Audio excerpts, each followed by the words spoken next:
How you doing? This is Sean McVeigh, Sean's Outdoor Adventures. In this video, I'm going to go over how to shoot out of a hunting saddle.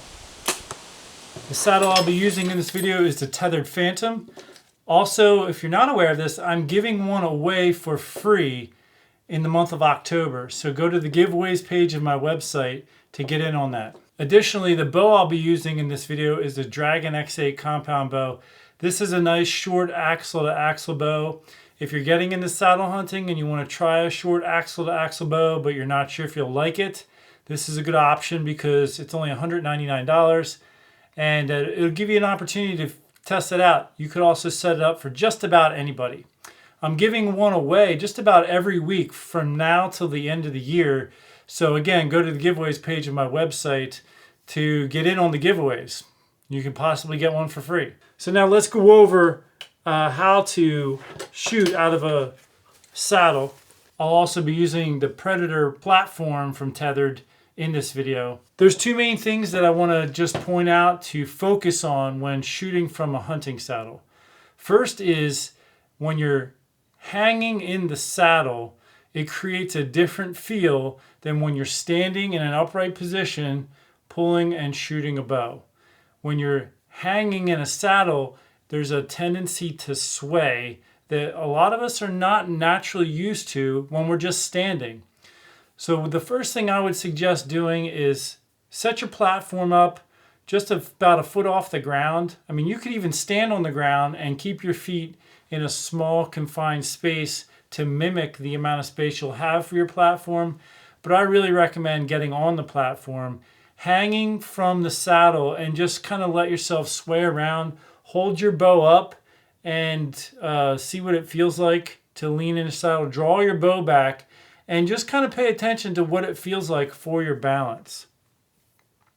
So doing so is going to give you an idea of something you'll have to be aware of and compensate for when you're shooting in a regular situation. For setting the height of your tether where it goes to the tree, I recommend just above shoulder height. And that's going to come into play to get as many shot opportunities as possible, shot angles as possible, which I'll talk about in just a minute. So what I would suggest doing is just taking some shots, even on ground level, from your platform in your saddle to get a little bit used to the feel. Now here is a critical step when you're up in a saddle, say 10 feet up in the air or higher. You're going to be shooting at a down angle, a pretty significant downward angle. This is something you're going to need to do just like you would in a tree stand, and what it is bend at the waist toward your target. So imagine drawing your bow back and standing on the ground shooting.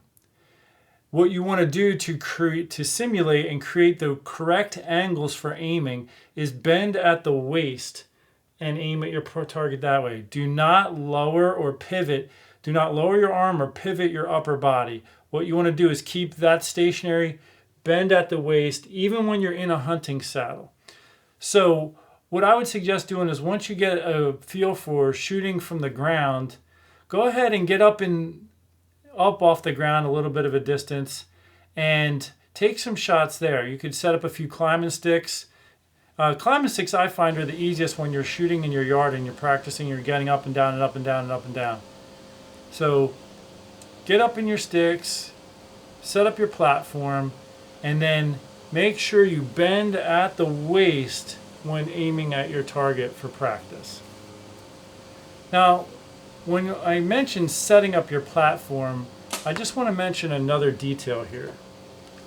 With something like the Predator platform, there's a bolt in here that you can tighten or loosen to change the angle of your stand. You could have it angled way down like this, and some people prefer that for comfort.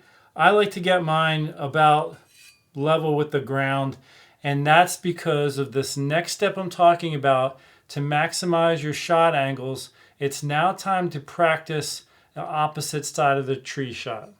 So when you're hanging in a saddle, the side that the arm is that holds the bow, you have an easy shot angle for all this side.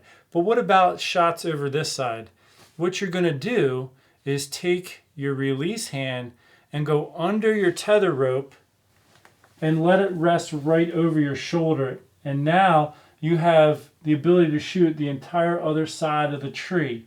This is why having a flat platform is extremely helpful, because if you were to do this with a radically downward angled platform, you're going to feel like your feet could slip off, and in fact they could slip off. Well, you could be in the middle of trying to take a shot on that deer and your feet slip off depending on the angle, depending on if it's icy. So that's why I prefer my platform to be parallel to the ground, perpendicular to a vertical tree. So we should move back to the ground to get familiar with this shot. So just set your platform up about a foot off the ground. Practice picking up your bow, putting your arm through, and then taking the shot. Once you've done that, go back up in the air, put your platform on the other side of the tree, or just put a target on the opposite side of where you had it before if you can, and practice taking some shots. Now, I would also recommend, like if the tree's in front of me, I would also recommend practicing standing sideways on the platform and shooting directly away from the tree. Get familiar with that. The Predator platform doesn't have a lot of foot room on it, and I have very big feet. So here's just one of my boots. So there's really not much foot room at all on a platform like this. They've actually just come out with an XL stand or platform that's the larger, and I'm ordering one myself because I want a little more foot room than what this one provides for these big, huge feet of mine. Like if you look, I couldn't even fit two completely on there. There's just not enough width here. And but I would suggest practicing some of those side angle shots. Again, you could start off on the ground and then go up in a tree and practice those same shots. For my bow holder, I simply took a little L-shaped bracket, bought it at the hardware store. It's made for screwing into corners. And I bent it up a little bit, and then I took pliers and bent the very tip even more.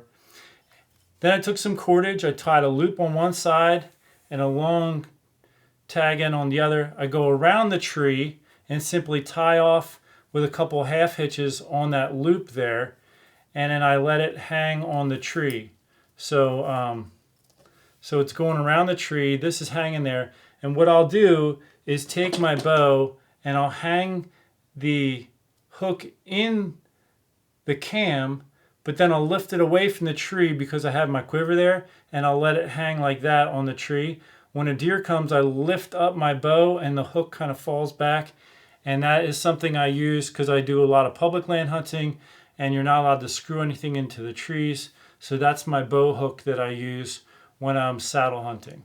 So I hope this video has helped. If you'd like to get in on the giveaways, make sure you go to the giveaways page of my website, Sean'sOutdoorAdventures.com. There's a link for that in the description section of this video. There's a link to the Tethered website if you want to check out their saddles. Also a link to the San Lito website if you want to see some of the bows that I'll be giving away throughout the rest of this year for the next 3 months. Thanks so much for tuning in. Until next time, take care and God bless.